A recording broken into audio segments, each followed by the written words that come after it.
Hello बच्चों, so part 15 class 11th के sequence series में चलिए क्वेश्चन करते हैं। क्वेश्चन नंबर 26 आज देखते हैं। Question number 26 is very simple, बहुत ज़्यादा कुछ लंबा चौड़ा कैलकुलेशन नहीं है, बहुत बड़ा कोई कॉन्सेप्ट नहीं लगाना है, सिंपल सा जीपी का कॉन्सेप्ट लगेगा और ये क्वेश्चन बहुत चुटकियों में सॉल्व हो जाएगा। देखिए, तो हमें यहाँ पर दो नंबर दिए गए हैं 3 and 81। इन दोनों के बीच में हमें दो नंबर इंसर्ट करने हैं सो दैट कि चारों नंबर्स मिलकर एक जीपी फॉर्म कर दें।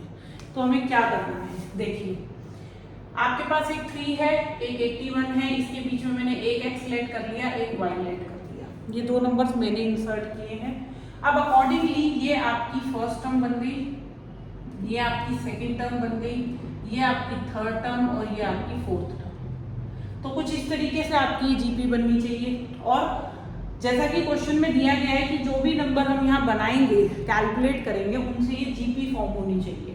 और अगर ये जीपी फॉर्म होनी चाहिए तो इसका मतलब मेरे पास फर्स्ट टर्म तो ऑलरेडी गिवन है, फर्स्ट ये है, सेकंड, थर्ड एंड फोर्थ, और फोर्थ टर्म जो है वो 81 है। ये दोनों चीजें मुझे इस क्वेश्चन से क्लियर हो गई हैं।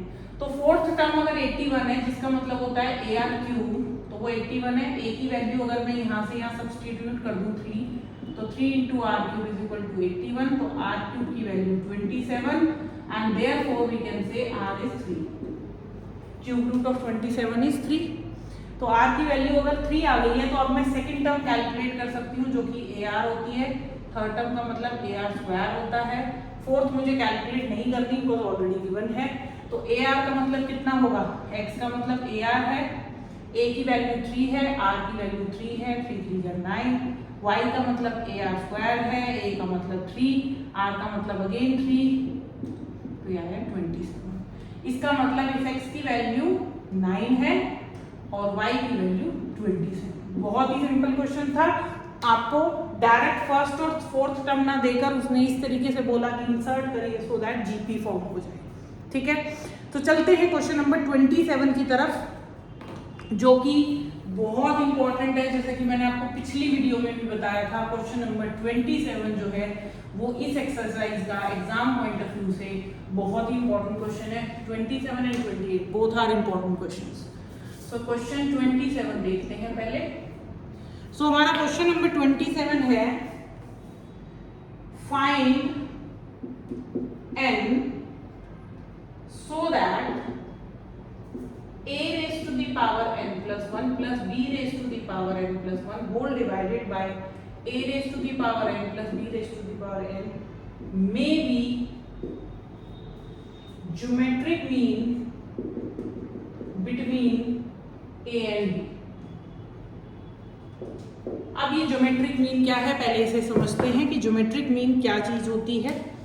देखिए, ज्योमेट्रिक मीन का सीधा सा मतलब है, जैसे कि दो नंबर्स अगर आपको दिए हुए हैं, सपोज ए एंड बी, ये दो नंबर्स हैं आपके। अब अर्थमेटिक मीन तो आपने सुना ही होगा, जिसको हम नॉर्मल भाषा में सिर्फ मीन बोलते हैं, या सिंपल मीन या एवरेज भी बोल देते हैं। इसी तरीके से ज्योमेट्रिक मीन जो होता है that is always equal to square root of A B. And what is A B? A and B are the numbers. इन दोनों नंबर्स को अगर आप मल्टीप्लाई कर दें और रूट लगा दें तो ये ज्योमेट्रिक मीन बन जाता है। ठीक है, बहुत ज़्यादा डेप्थ में नहीं जाना है। ज्योमेट्रिक मीन का यही डायरेक्ट फॉर्मूला है। मैं साथ ही साथ आपको अर्थमेटिक मीन का भी फॉर्मूला दे देती हूँ, जो कि है a plus B divided by, जो कि एक नॉर्मल एवरेज फॉर्मूला है। अब यहाँ पर a और b दो नंबर्स हैं, इन दोनों का ज्योमेट्रिक मीन जो है वो इसके बराबर है, ये हमें क्वेश्चन में बोला गया है। तो हम वही कॉन्सेप्ट लगाते हैं, ज्योमेट्रिक मीन का फॉर्मूला लगाएंगे। यहाँ पर ज्योमेट्रिक मीन क्या है आपका, रूट ए बी।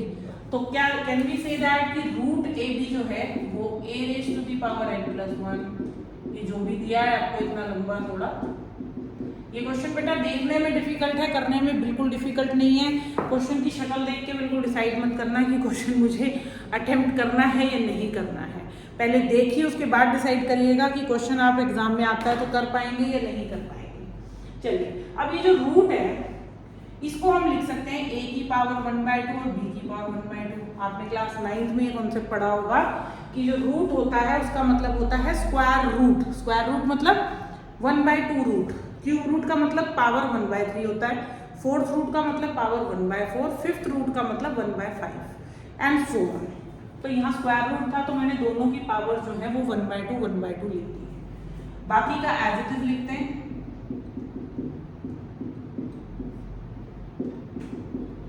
अब ये वाला क्रॉस मल्टीप्लाई जो कि नॉर्मली हम अलजेब्रिक किसी भी सॉल्यूशन को सॉल्व करते हैं तो ये इधर क्रॉस होना चाहिए।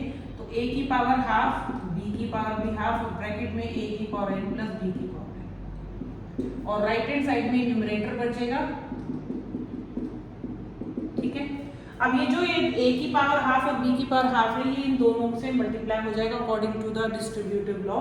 तो इन दोनों को मल्टीप्लाई करेंगे तो a का हाफ b का हाफ एंड a की पावर n, फिर a का हाफ b का भी हाफ और b की पावर n। और इस तरफ मैं लॉ ऑफ एक्सपोनेंट लगा के इनको सेपरेट कर सकती हूँ लाइक a की पावर n और a की पावर 1। जैसे कि a की पावर n और a की पावर 1 रहा होगा तो इसमें लॉ ऑफ एक्सपोनेंट लगा के आपने पावर को ऐड कर दिया होगा। तो अब मैंने यहाँ पर सेपरेट कर दिया है, कैलकुलेशन करने में आसान रहेगा, सिर्फ यही वजह है। ठीक है, ये हमारे दो फॉर्मूले हैं। आगे चलते हैं, इसी तरह से हम इसे भी सेपरेट कर लेंगे। अब आप देख सकते हैं यहाँ पे टोटल 4 टर्म्स बन गई हैं और लॉजिकली जब हमारे पास 4 टर्म्स होती हैं तो उनको सिंप्लीफाई करने के लिए या तो हम उन्हें ऐड सब्ट्रैक्ट करते हैं या फिर ऐड सब्ट्रैक्ट करने के लिए भी हम ग्रुपिंग करते हैं। तो मैं भी यहाँ पे ग्रुपिंग करने वाली हूँ। ग्रुपिंग कैसे करनी है आपको, देखिए ये ऑलरेडी 2 का ग्रुप है, ये और 2 का ग्रुप है, इन्हीं को हमने एक्सपैंड किया है तो इनका दोबारा से ग्रुप बनाने का तो देखो कोई लॉजिक नहीं बनता है। तो हम यहाँ पर ग्रुपिंग करेंगे कुछ इस तरह से। देखिए मैं एरो लगा के बता रही हूँ आपको, ये जो यहाँ की फर्स्ट टर्म है ये यहाँ की फर्स्ट टर्म के साथ ग्रुप बनाएगी, यहाँ की सेकंड टर्म जो है वो सेकंड टर्म के साथ ग्रुप बनाएगी। ठीक है, अब इसी ग्रुपिंग को आगे लिखते हुए देखिए a का हाफ b का भी हाफ और a की पावर n। अब ये ग्रुपिंग अगर इसके साथ बना रही है या तो इसको लेकर आइए या उसको लेकर जाइए, वो आपकी इच्छा है। तो मैं यहाँ पर लेकर आ रही हूँ इसको a की पावर n और a की पावर 1 को। देखिए ये वाला जो फर्स्ट था ये मैं इधर ले आई हूँ लेफ्ट हैंड साइड, इस पोर्शन को मैं राइट में लेकर जाऊंगी। तो ये होगा b की पावर n b की पावर 1 माइनस a का हाफ b का हाफ और b की पावर n। अब करना कुछ नहीं है, बहुत लंबा चौड़ा काम कुछ भी नहीं करना है, आपने ग्रुपिंग तो कर ही दी है, बस आपको क्या करना है, इसे कॉमन लेना है। अब ध्यान से देखिए कॉमन कैसे लेंगे हम। कॉमन लेने के लिए देखिए यहाँ पर a की पावर n तो आपको एज इट इज दिख रहा है, यहाँ पे मैं दिखाती हूँ a की पावर n। ये देखिए इन दोनों में बीच में माइनस है, ये कॉमन दिख रहा है। साथ ही साथ यहाँ पर a की पावर हाफ है और यहाँ पर a की पावर 1 है। तो क्या हम a की पावर हाफ को कॉमन ले सकते हैं? जैसे कि 9th क्लास में आप एक तरफ √2 होता था एक तरफ 2, तो √2 कॉमन ले लेते थे। तो वही कॉन्सेप्ट है, इस पावर हाफ का मतलब √a ही है, √a और a में √a कॉमन आएगा आपका। तो इसीलिए हम यहाँ से कॉमन लेंगे a की पावर हाफ और a की पावर n। ठीक है, तो क्या बचेगा b की पावर हाफ माइनस a की पावर 1 में से a की पावर हाफ कॉमन चला गया, तो क्या बचा a की पावर हाफ।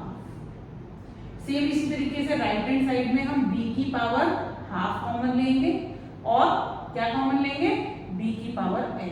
तो ये बचेगा b की पावर हाफ माइनस a की पावर हाफ। तो आप देखेंगे कि दोनों ब्रैकेट आपके बहुत इजीली कैंसिल हो जाएंगे।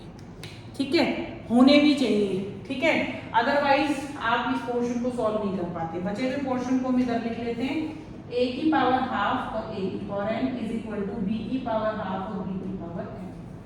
अब हमें क्या करना है, जो n वाली टर्म्स है उनको इकट्ठा कर लेना है, विदाउट n वाली जो टर्म्स है उनको इकट्ठा कर लेना है। देखिए यहाँ पर कैसे करेंगे इसको।